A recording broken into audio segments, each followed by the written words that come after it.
Hello दोस्तों, आइए आगे बढ़ते हैं the psychology of money book summary के अगले पार्ट में, जिसमें आज बात करने वाले हैं getting wealthy versus staying wealthy, यानी धनवान बनने और धनवान बने रहने के बारे में। दोस्तों, जेसी लिवरमोर 1920 के दशक के एक प्रोफेशनल ट्रेडर हुआ करते थे। उनकी नेटवर्थ उस टाइम आज के $100 मिलियन के बराबर थी। अक्टूबर 1929 में स्टॉक मार्केट क्रैश हुआ, जिसके चलते ग्रेट डिप्रेशन में आया। ब्लैक मंडे, ब्लैक ट्यूसडे और ब्लैक थर्सडे के दिन इस स्टॉक मार्केट के 1/3 हिस्से का पूरी तरह से सफाया हो गया।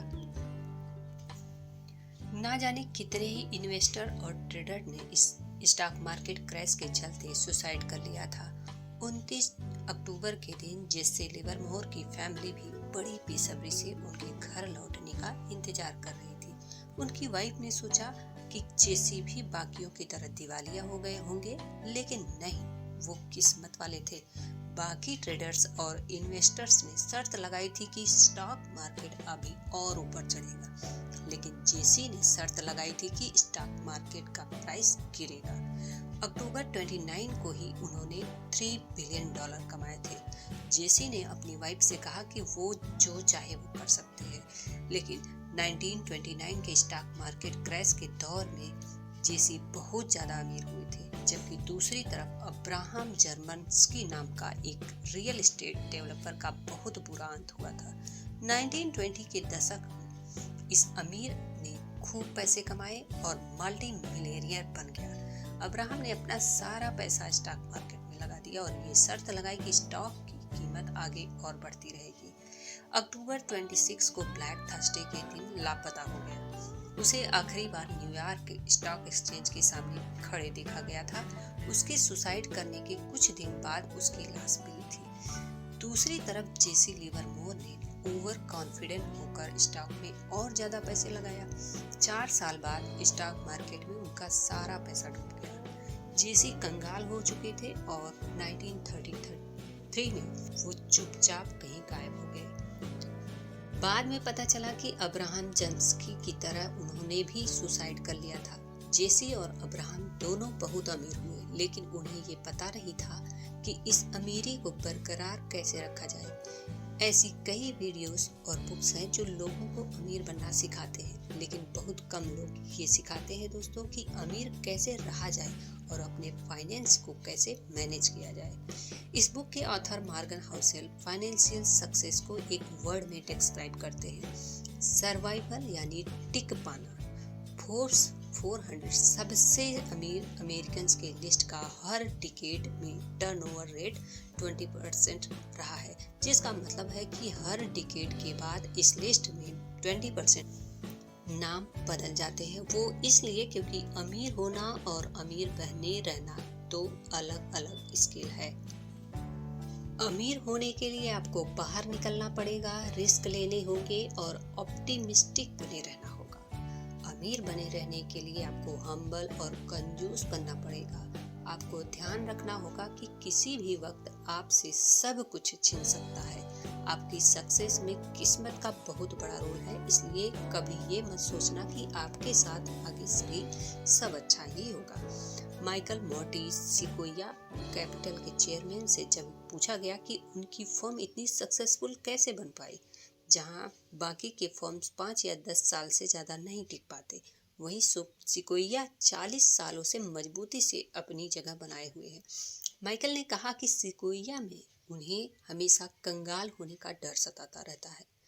ये डर और पागलपन का कॉम्बिनेशन है। माइकल को उम्मीद नहीं थी कि सिकोया हमेशा सक्सेसफुल रहेगी। वो कभी संतुष्ट नहीं रहे और हमेशा सोच समझकर रिस्क लेते रहे, इसलिए सिकोया कैपिटल टिक पाई। फाइनेंशियल सक्सेस के लिए सर्वाइवल या टिके रहना 2 कारणों से बहुत ज़रूरी है। पहला ये कि हाई इन्वेस्टमेंट रिटर्न मिलने का चांस इतना कम होता है कि उस पर अपना सारा पैसा दांव पर लगाना मूर्खता है। कंपाउंडिंग तभी काम करेगी जब इसको लंबा टाइम दिया जाए। सिर्फ 1 साल के लिए इन्वेस्ट करने से कम फायदा मिलेगा। दर 10 साल भी फिर भी बेहतर है, लेकिन 50 या उससे ज़्यादा टाइम के लिए इन्वेस्ट करना बहुत बड़ा फ़र्क ला सकता है। मार्केट के उतार चढ़ाव के बीच अपने स्टॉक्स को होल्ड करके रखने के लिए सर्वाइवल मेंटलिटी की ज़रूरत पड़ती है। कई बुक्स और वीडियोज़ में ये डिस्कस किया गया है कि वॉरेन बफेट ने सबसे सस्ते स्टॉक्स, बेस्ट कंपनीज और सबसे स्किल्ड मैनेजर्स ढूंढे हैं, लेकिन उन्होंने जो नहीं किया उससे भी हम बहुत कुछ सीख सकते हैं। वॉरेन बफेट ने कभी अपने स्टॉक्स जल्दबाजी में नहीं बेचे और ना ही वो 14 रिसेशन के दौरान कभी घबराए। उन्होंने कभी अपनी रेपुटेशन के साथ समझौता नहीं किया। वो कभी एक सिंगल स्ट्रेटजी, बिलीफ या ट्रेंड को पकड़कर नहीं बैठे रहे। उन्होंने इन्वेस्टिंग करना नहीं छोड़ा और ना ही कभी रिटायर हुए। इसलिए वॉरेन बफेट सरवाइव कर गए। उन्होंने 10 साल की उम्र से लेकर 90 साल की उम्र तक कंपाउंडिंग को अप्लाई किया। आज उनकी वर्थ $134 बिलियन है। ये 3 प्रिंसिपल आपको सर्वाइवल माइंडसेट बनाने के लिए ज़रूर अप्लाई करने चाहिए।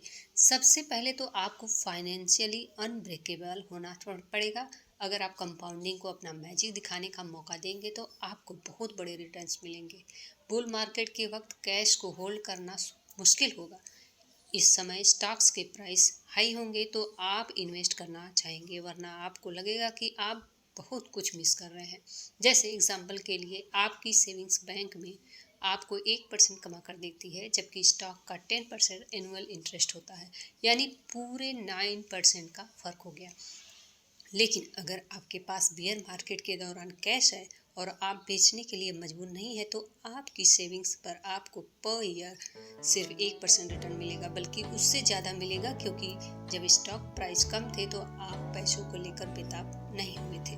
कंपाउंडिंग का मतलब हाई इन्वेस्टमेंट रिटर्न नहीं है, बल्कि इसका मतलब लंबे टाइम तक अच्छा रिटर्न मिलना है, चाहे बुल मार्केट हो या बियर। अगर आप कंपाउंडिंग कर रहे हैं तो आप फाइनेंशियली सिक्योर हैं।